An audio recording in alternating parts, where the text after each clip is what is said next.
We might very well be entering the golden age, the new golden age of live action superhero comic book films and TV shows. Guys, I want to talk about it really quick. We were alluding to it, and this question, or not question, kind of statement that we've kind of been pondering on all day comes from Dill, who just jumped in the chat. Best trio around. Thank you, man. We appreciate you so much. Dill, an OG 0.3 loyal listener, brought it up this morning that, hey, it's a good time to be a superhero live action fan, a comic book adaptation fan, because today we did get Ironheart, we did get Superman. And that's so true. So Lou, with today, how are you feeling about like just being a superhero fan in general?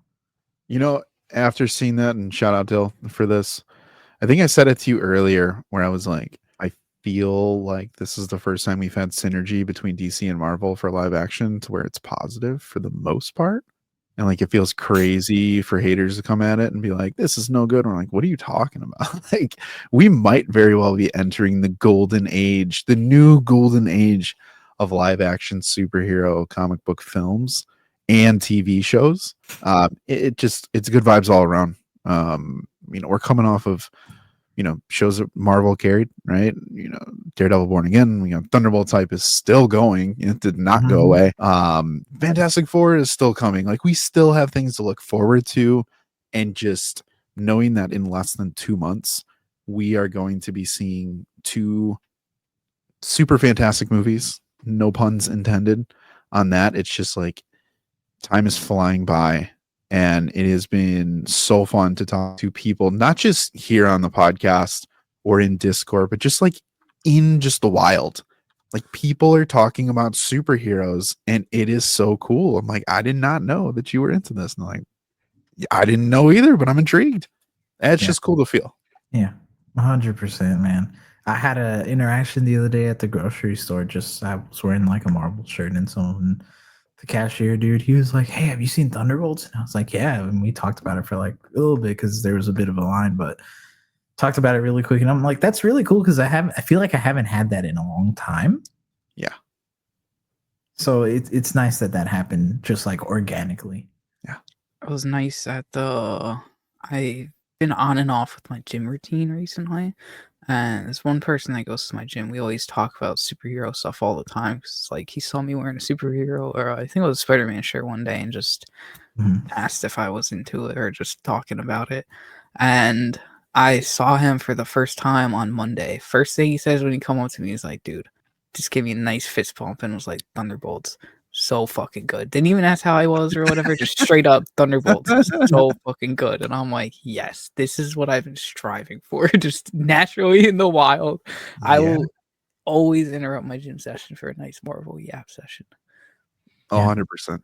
100%. Right now, and that's how we're like starting to get back there, where it's turning into organic conversations that are just what you're dropping, what you're doing, and you're talking about this stuff, and it's just spawning topics like we have today when we're talking about OP characters. Yeah. And the cool thing is that I think even though we thought about this because of the question that was asked today, or the statement, I think this has been going on for a while. And I honestly want to say, like, the big turning point, at least from what I think is for a lot of people, it's probably Deadpool and Wolverine is what got that ball rolling in terms of like, we're finally getting this thing that we've been wanting to see for so long being accused, like, or Wolverine's like comic accurate suit. We got it in all its glory. And then it just kept going into so many different things. But like these past probably 3-4 months, we've gotten so much of like actual big comic adaptations. Honestly, since the start of the year with Brave New World, getting a proper Hulk felt great. Sam Wilson as Cap felt super cool to see.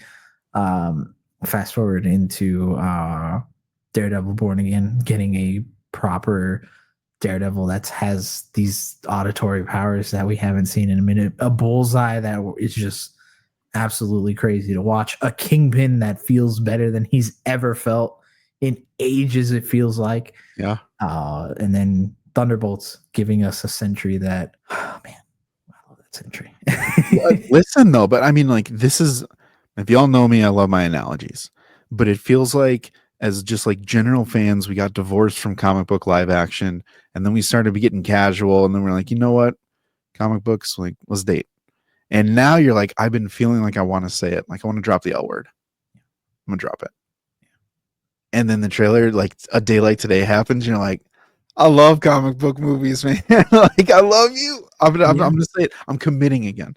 I'm committing again. And I haven't felt wanting to do that in a little bit, but like you've been saying, it's been bubbling. It's been bubbling. There's always a tipping point, and that's why we've been hyping up right now. Mainly focus on the Superman trailer, but there are other things that kind of lead up to it. But this is a moment in history for us as fans right now, and I think we are living it, and like we're calling it like it is the Great War. Like we're giving it a name. It's not history that gave it the name. We're in it right now, and it feels really good. Yeah, absolutely. And it's like, it's crazy to think that even like so many people yesterday and the day before, we were relatively low on Ironheart and what it could do. But like then the trailer comes out and we're like, oh no, this is actually really cool. It's really cool. It looks good and it's swaggy and it has an identity that feels cool to see. Then Superman drops, and then it's like, this is how you know that as superhero fans, and I think we constantly say this, superhero fatigue is not a thing. It's just not, because a day like today will come around and we're just flipping out about every little thing. Go back to yesterday, Robert Downey Jr. put a picture of himself in a potentially padded suit.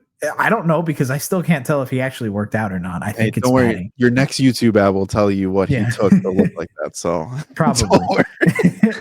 But we get a picture like that and we're freaking out because it's like, oh man, Doom is coming. And for as weird as that feels to say, still, it's still pretty cool. Like next year we're getting this big Avengers movie that, yeah, it might not feel the best, but you know what? It's coming. And it's probably going to be fun. Even if it sucks. It's going to be fun. It's going to be a fun time. Yeah. We're either going to talk about how great it is, or we get to talk about how much an Avengers movie sucked. Either way, we get to talk about it. And it's going to be big. We're going to be hyped up for every moment, though. Yeah. Like, let's not... Cool moments. Oh, absolutely. Yeah. Like, let's not pretend like we're going to sit here and...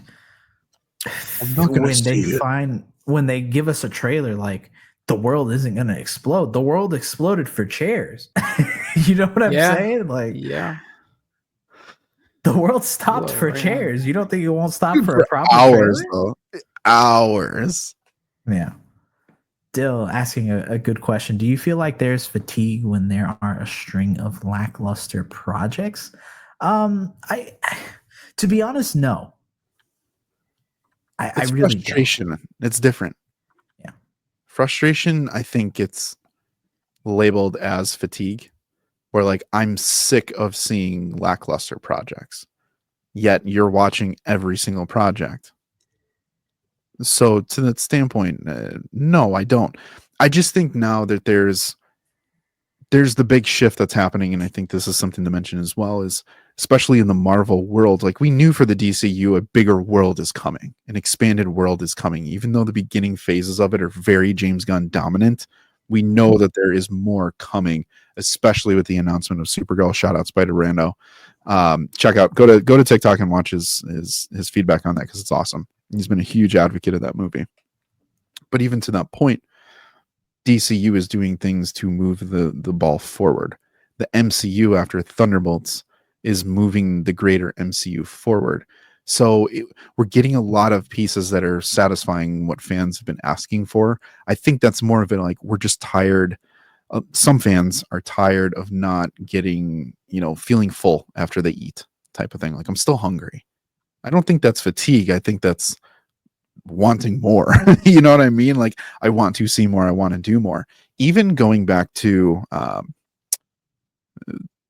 the Marvels and Loki season 2 time, people looking back on it now, was slightly underwhelming, just kind of general thoughts. But people at the time were like, I go watch the season finale of Loki, and the very next day on Thursday, I can go watch an MCU movie. That was awesome. Just to be able to say that you could do that tons of people did do it, and they had a great time doing it. I was So gonna say again, we all did. yeah. And I just, again, the fatigue thing, Anthony Starr said it best, and it always resonates in my head. People just want good stuff. They don't want crap. Yeah. And I think too, it's like we live in a world where social media plays such a big part in it on how we view things. And when you constantly have people just saying this is bad, this is bad, this is bad, this is bad, and that's what you've scrolled for the past 7 videos, but each person has their own different reasoning. I think that's why people think there is, but I really don't think that applies, because ultimately people are still going out to see the movie. They're going out to see these films. If there was real fatigue, like, you just wouldn't watch it. To me, that's what fatigue means. It's like it gets to the point where you are just so uninterested in it that you just don't go anymore. It's like eating your favorite food to the point where you're just like, I'm sick of it. I'm sick of it. Pringles, man. Can't do Yeah. it. Fudge stripe cookies, well, I can't do them. Grape jelly, I'm out. Whoopers. But to your point, I will say this as well. Guys, there are a lot of people that know this and realize it, and there are a lot of people that don't. Social media is the place where most people get their information. Facts. Mhm. The algorithms tailor things in so many ways to give you, if you negative, like your feeds can snowball and create this bubble for you to be like, no one likes this. It sucks. But then you look at the box office, Minecraft. There's no part of me that wants Minecraft. Do I think people hate Minecraft? Do I think there's Minecraft fatigue? It's almost made $1 billion worldwide. But like in my world, like I'm just like, it's whatever. But the rest of the world is like, yo, we saw this movie. Yeah. So I think now what's kind of cool is you're getting so much influx again of people being excited and this and that, like opinions are it feels like old social media again, like 2020s. Like it feels like we're getting back to, you can find one video where it's yes and other videos no, and then next thing you know it's flipped. Which I think that's refreshing. The fatigue is just what you're force fed, in my opinion, but mostly social media based. Yeah. It's the cool thing still, I think. Yeah. I think it's still the cool thing to kind of like not enjoy superhero movies generally. Like the big fad is, they're not fad. Like there's definitely reasons behind it, but to be like, no, I like the artsy things. I like the original stuff. That's what I like. And that's perfectly fine. Like I think there's definitely room to love all of it in general, but I think the cool thing is now still, it has been for a while, to still hate on superhero movies. And then when one comes out and it's not game changing, people are like, you see, they don't have it in them anymore. And it's like, sometimes like the funny thing is, and I think about like all the big action movies that like were coming out in the 80s and the 90s, and I think of someone like Arnold Schwarzenegger, where it's like, did every movie he do change the world? No. Like honestly, you could really only point to like a handful of his projects that were actually like the goats, like the goated ones. Terminator 2, Predator. Let's throw those out there. But like, how many others are some people have just never heard of? Or we're just kind of like, okay, it was fine. Like I watched it and that was it. Like I had fun and I move on. I don't think there's room for that in the superhero because of how fans perceive it. There's no room for just, it was a fun time and that's it. It has to be game changing. It has to push everything. The expectations of Infinity War and Endgame ruined superhero movies for a little bit. Just think of how everybody interpreted Phase 4 when that first came out, of like, where's all the connections? Me. And now you get Thunderbolts, and it's like, boom, there are connections to prior projects, and like pieces are being put together. Yeah. And like, you got to have the pieces from the start like, planted before, and we're finally at that point again. And it feels good. And I think too, even regardless, I'm sorry, I just to tidbit this off. Even regardless, even if no seeds are planted, we still have gotten some like a lot of just banger individual projects recently that have just been slept on because a couple people say they're bad movies, and then everybody just gets thrown off from them and not even giving them a shot. And I'm like, that's so stupid. But there are genuine stinkers, though. Let's Absolutely. just make sure we're not saying that everything's No. great. Like, No. There's the Madam Webs and the Morbiuses of the world. and the secret invasions of the world that And lie to Secret you. Invasions. Oh man. But even with that, like, I hope now as we kind of get back into a regular routine, which it feels like it might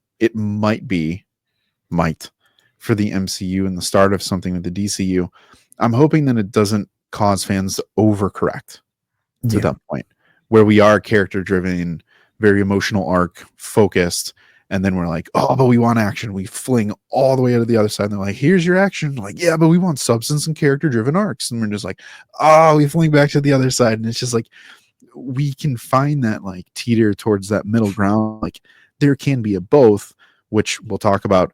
I think we got today in one of the two trailers that dropped. You guess which one. Do you think it's Ironheart or do you think it's Superman?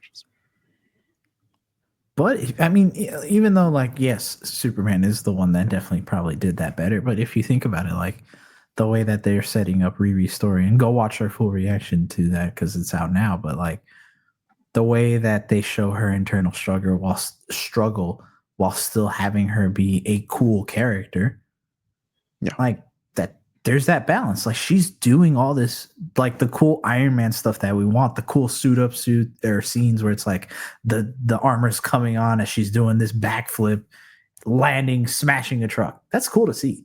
Yeah. But clearly, like we're still gonna get something character driven for her. Like, so even though one is doing it at a much grander scale, like when these movies and shows and projects, when they hit their stride, they hit their stride. And it feels good at every level, street level, cosmic, multiversal, DC, Marvel, doesn't matter. Yeah. I mean, speaking of Ironheart, I will say I think there's definitely a stigma that's attached to it of what's the point and what's the purpose, just because we all know, thank you, internet, that this has been done. We've been 3 years removed from her first appearance. And there is a case in the MCU where you can say too little, too late in a lot of ways for a lot of these characters. And is Riri a character that we can invest in to be like, you're going to be impactful for the next Avengers movie? I don't think anyone's expecting that.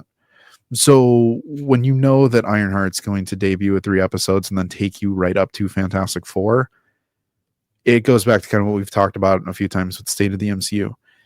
Is it worth my investment of time for this show? And I think that's the question a lot of fans have to ask. And I think it's easy to hate on this for the sins of the MCU.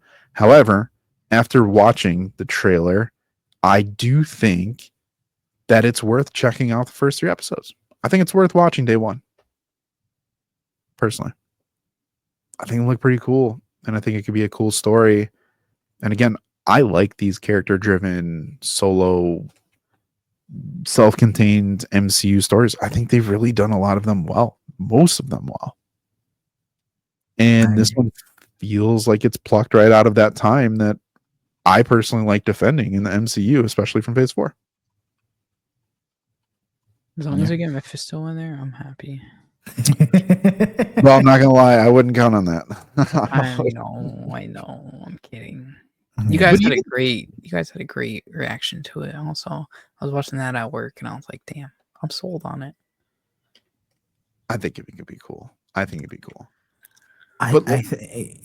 just think the time that we're in is everybody's looking over the fence at Doomsday, and I think that's up.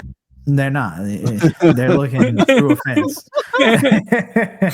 But yeah, everybody's looking just towards Doomsday, so I think they're writing off a lot of the things that are coming out and potentially. And I think I said it in the trailer, or I think I might have said it like after we had recorded, but like I think that if this had come out during Phase 4 a couple of years ago, this probably would have been one of those shows that we were like, oh man, this looks cool. Yeah. Like I think there would have been a lot more excitement about it, especially if this came out like a little bit after Wakanda Forever. But this instead of this should have came out in the spot that Secret Invasion came out in. Exactly. I mean, here's the thing though about like most people don't know anything about Ironheart, right? You can just kind of assume things about Ironheart.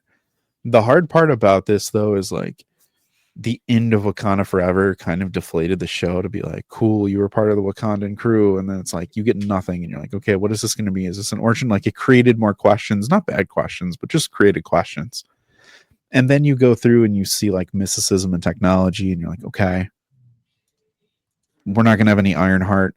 I think the thing that hurt this show and deflated it the most, though, was the lack of Armor Wars.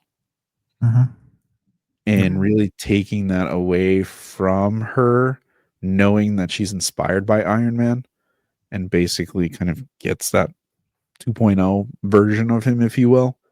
I think they took a lot of steam away from her. And I think if her show came out knowing that we are going to get an Armor Wars, and, you know, Vision and all them would probably come back, and you get an Ultron that's probably going to come back sooner, like those concrete what ifs at the time made this feel kind of something to look forward to. Like, it was on the radar of being like, oh, okay, cool. Like, this actually might be something to check out for sure. And then you like, they nerf Rhodey, and you're like, what are we doing?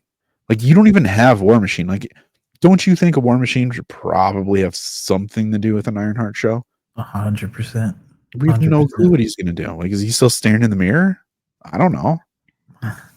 At this point, we really don't even know technically where it's supposed to be in like the timeline. Like, when does it happen? Because we know that based on the trailer, this is after Wakanda Forever. But like, how long after? Is this before or after Secret Invasion? Is Rhodey out? Because if he is, then what's he doing? If he's not, then he's still stuck as a Skrull. So, yeah. But again, that's a bigger, grander sins of the MCU type thing in the times. So, I mean, at the end of it, though, I think what it boils down to what we said at the start of it. It's a good time to be a superhero fan. 100%. Like, it really is. To enjoy comics in general and a superhero fan, there's so many cool things coming out between like actual comic books and then these films, games, even. Like, I know Marvel, the big 19 whatever, 43. Yeah, got delayed to early 26, which does suck. But I mean, hey, we're still getting something. We know that Wolverine is coming. We know a bunch of other stuff is probably coming that's in the works. I mean, comic wise, a Battle Beast just came out. Yeah, today. That's a big deal. DC and Marvel are working together on something that's bound to be coming out soon, and you know we're going to be talking about it because we have to. Ultimate Spider-Man's still going strong. The Absolute Universe is going strong. Coming with Bane soon. So, like, if you're a fan of superheroes, like, I think we're still in a golden age. Yeah. Oh yeah. Yeah. I don't think we left it. No, I just think it's dormant and was quiet for a little bit. Yeah. Had a low point, but I think you know what I think is a great thing to kind of show that we're right back in that golden age. That we're going to be getting Superman and Fantastic Four this year.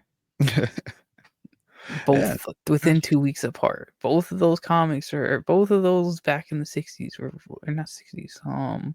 They pretty much both, if these characters save DC and Marvel, kind of set them like on their path. So where they're at today. So just the beautifulness that we are getting, like probably the most truest adaptations that we've ever gotten within the same year, 2 weeks apart. I think it's another great sign to show right there. Yeah. Good time. We got Daredevil back. We did. We got Daredevil. We got Kingpin back. And heck, we got Kingpin back, baby. We're getting Jessica Jones back. Like, yeah. People are excited. Don't do that. People are excited. You know, people. I was gonna say, I'm excited. If she lifts the back of another car to prove her strength, I'm gonna flip.